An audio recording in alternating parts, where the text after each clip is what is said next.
இது நடந்த இடைத்தேர்தலில் அனுமதி பெறாம நாங்க பரப்புரை செய்தோன்ட்டு நேரத்துக்கு கூடுதலா அவங்க கொடுத்த நேரத்துக்கு கூடுதலா பேசிட்டோங்கிறது ஒரு வழக்கு.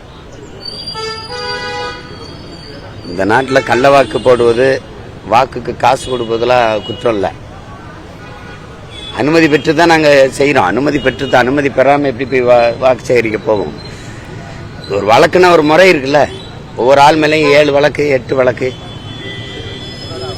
எதுக்குன்னே தெரியல. சும்மா ஒரு வழக்கு போட்டு வச்சு ஒரு அலக்களிக்கிறதா. சரியாப்பா, அது போய் பேசி என்ன பயன் இருக்கு? சொல்லு, வேற ஏதாவது.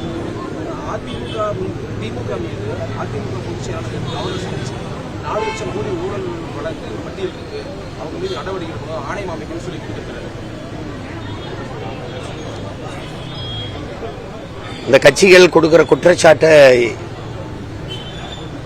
எனது அன்பு மக்கள் எப்படி பாக்குறாங்கன்னு இல்லை. அவங்க வரும்போது இவங்க மேல ஊழல் குற்றச்சாட்டு வைப்பதும், இவங்க வரும்போது அவங்க மேல ஊழல் குற்றச்சாட்டு வைப்பதும், மாறி மாறி குறை சொல்லிக்கதும், இது எவ்வளவு பெரிய ஒரு கொடும் துயரம்னு பாருங்க. எங்க பக்கம் ஊழல் இல்லை, நாங்க ரொம்ப நேர்மையானவர்கள்னு இவங்க காட்ட நினைக்கிறாங்களா? என்ன மாதிரி எடுத்துக்கிறது சொல்லுங்க.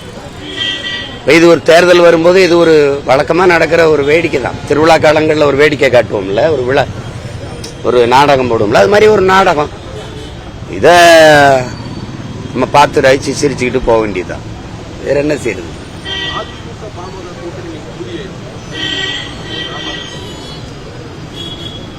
அது எதிர்பார்த்ததான். ஏற்கனவே பாமக அதிமுகவோட இருந்திருக்குது. இப்ப அவங்களுக்கு வேற இது ஒண்ணுதான் வாய்ப்பா இருக்கு. அதனால இந்த கூட்டணிக்கு போவாங்கங்கிறது நம்ம எதிர்பார்த்ததுதான். அதுல ஒண்ணு எதிர்பாராத ஒண்ணு இது நடந்துருச்சு அப்படின்னா தானே அதுல இருக்கு. அது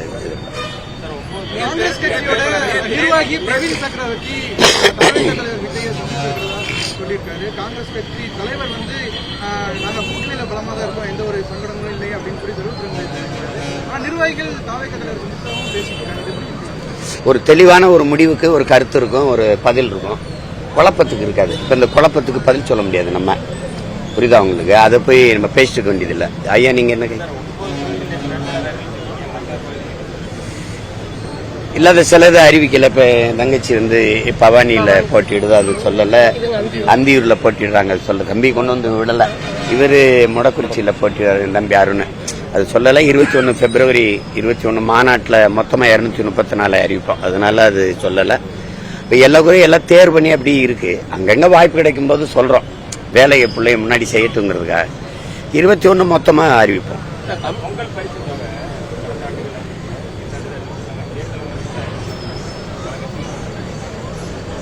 அது ஏன் நீங்க குற்றச்சாட்டா பாக்குறீங்க? உண்மை தானே. நீங்க உண்மையிலே மக்களுக்கு வந்து ஒவ்வொரு பொங்கலுக்கும் கொடுக்கணும் அப்படின்னா நீங்க போன பொங்கல் கொடுத்துருக்கணும். இப்ப அது வந்து தை பொங்கலா இல்லாம தேர்தல் பொங்கலா இருக்குது. 3000 ரூபாய் கொடுக்குறீங்க. ஏற்கனவே பல லட்சம் கோடி, நமக்கு 10 லட்சம் கோடி கடனை தொற்றுச்சு. பெரிய வரிச்சுமை. மிக அத்தியாவசியத்தை உங்களால் நிறைவேற்ற முடியல. ஏன்னா ஆசிரியர் பெருமக்கள் சமவேளை சம ஊதியம் கட்டு போராடுறாங்க, அதை கொடுக்க முடியல. பாருங்க ஐயா, 58 கோடி தான் தேவைப்படுது. எவ்வளவு தேவைப்படுது? 58 கோடி. செவிலியர் போராட்டம், பணி நிரந்தரம். அங்க துப்புரவு பணியாளர்கள் எல்லாரும் வீதியில வந்து போராடிட்டு இருக்காங்க, அதை கொடுக்க முடியல. பன்னெடுங்காலமா நீண்ட காலமா போராடி வர்றாங்க இந்த பழைய ஓய்வூதிய திட்டத்துக்கு.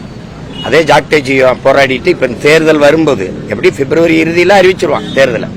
அப்ப அதை கொடுக்கும்போது இது மக்கள் அரசியலா இல்ல, மக்களுக்கான அரசியலா இல்ல, ஆட்சியா இல்ல, தேர்தல் அரசியலா இருக்கு. இப்ப இவ்வளவு காலம் கொடுக்காம இந்த 30 லட்சம் மடிக்கணினி இப்ப கொடுக்க வேண்டிய தேவை என்ன இருக்கு? அடுத்த மாசம் தேர்தல் வரப்போது, இப்ப கொடுக்குறீங்க. உண்மையிலே அக்கறை இருந்தா போன ஆண்டு கொடுத்திருந்தீங்கன்னா அது மக்கள் அரசியலா இருக்கும், நலன் அரசியலா இருக்கும், மக்கள் நலன் அரசியலா. இப்ப வரும்போது தேர்தல் அரசியல். அப்ப வாக்கை குறி வச்சு நகருது. அப்படித்தானே பார்க்க முடியும். இதையே நீங்க குற்றச்சாட்டா பாக்குறீங்க. உண்மைதானே?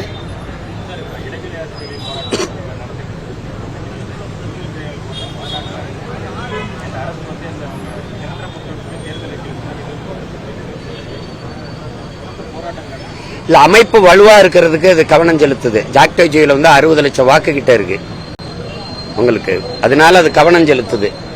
அதை பகைச்சுக்கிட்டா பெரிய பின்னடைவு வரும்னு நினைக்குது. ஆனா இந்த துப்புரவு பணியாளர்கள் உதிரிகளா இருக்காங்க, ஒரு பெரிய வலிமையா இல்ல. பகுதி நேர ஆசிரியர்கள் பல லட்சம் தான் இருக்காங்க, குறுகிய இருக்காங்க. இப்ப இந்த மாதிரி இவங்களுடைய குரல் எடுபட மாட்டேங்குது. இப்ப போராடுற நம்ம மக்கள்கிட்ட இருக்கு. விவசாய போராட்டமோ, செவிலியர் போராட்டமோ, மருத்துவர் போராட்டமோ, ஆசிரியர் பெருமக்களின் போராட்டமோ, அது என்னன்னா யாரு இந்த உரிமையை தர்றதில்லை, யாரு வாக்குறுதியை கொடுத்து ஏமாத்தினாங்க, அவங்க மேல அந்த போராடும் போது கோபம் இருக்குதே ஒழிய, அடுத்து தேர்தலை வாக்கு செலுத்தும் போது அந்த கோபம் எங்கே போகுது? அப்புறம் எப்படி இவர் துன்பத்தை தந்தவனுக்கு திருப்பி அநீதி அழைச்சவனுக்கு மறுபடியும் அதிகாரம் போகுது? எப்படி போகுது? அங்கதான் பிழை நடக்குது. எனக்கு தெரிஞ்சே 15-20 வருஷமா இந்த கோரிக்கை இருக்கு. நானே எல்லா போராட்டத்திலையும் பங்கேற்கிறேன். அதிமுக ஆளும்போது ஐயா ஸ்டாலின் நான் நிறைவேற்றுவேன்னு சொல்றாரு, தேர்தல் வாக்குறுதியில கொடுக்கிறாரு, அறிக்கையில கொடுக்கிறாரு. அப்ப திருப்பி அவர் வரும்போது நிறைவேற்றாம மறுபடியும் போராட்டம் தொடருது. அப்ப அவரு நின்று போராடினாரு, நானும் நின்று போராடுறேன். இப்ப அவர் ஆட்சியில நான் நின்று போராடுறேன், அவருக்கு அதே கோரிக்கையை வச்சு. இது ஒரு வழக்கமா நடக்கிற ஒரு ஏமாற்றம் இருக்கு. அதுல படித்த கற்றறிந்த பெருமக்களே இதை தொடர்ச்சியா இந்த தவறை செய்து கொண்டே போனா அது சரியா இல்ல. யார் வேணா வரலாம், காத்தடித்தால் பறந்து விடுவார்கள் துணை முதல்வர். விஜய் அவர்கள் அதே மாதிரி உங்களுடைய பயத்தை நீங்க மிரட்டி நாங்க பயப்படுத்தினாங்க. அண்ணா திமுக கிடையாது, அண்ணாவால் உருவாக்கப்பட்ட திமுக.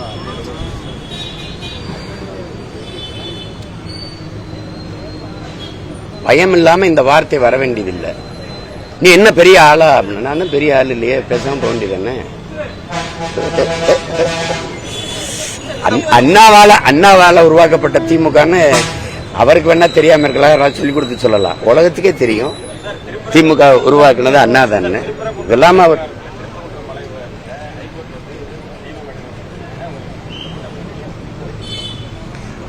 அது உச்ச நீதிமன்றத்துக்கு போக வேண்டிய தேவைன்னு இருக்கு. விளக்கேத்தணும் தானே.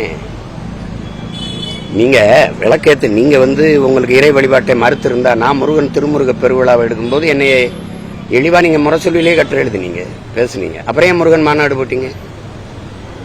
ஏன் போட்டீங்க? நீங்க எல்லாம் குடும்பமே வேலை எல்லாருமே தூக்குனீங்க. அப்ப அது அந்த நேரத்துக்கு இப்ப எதுக்கு போகணும்? விளக்கேத்துற உரிமை இருக்கா இல்லையா? அதான் எங்க பேச்சு. சிக்கந்தர் தர்கால இஸ்லாமிய மக்கள் வழிபடுறதுக்கு உரிமை இருக்கு. அதே மாதிரி முருகப்பெருமானுக்கு இங்க விளக்கேத்துற உரிமை இருக்கு.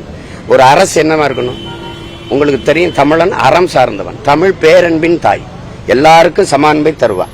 அப்படிங்கும் போது அவரவர் வழிபாடு அவரவருக்கு. ஒரு கோட்பாட்டை என்ன இருக்கணும்? உன்மதம் சிறந்தது வழிபாடு, என் மதமும் சிறந்தது வழிவிடு. அதானே கோட்பாடா இருக்கணும். அப்ப நீங்க என்ன பண்ணிருக்கணும்? ஒரு அரசு பிரச்சனை வராம நல்லிணக்கத்தை விரும்பி, அமைதியை விரும்பி, அறம் சார்ந்த ஆட்சியை செய்யற ஒரு அரசு என்ன செஞ்சிருக்கணும்?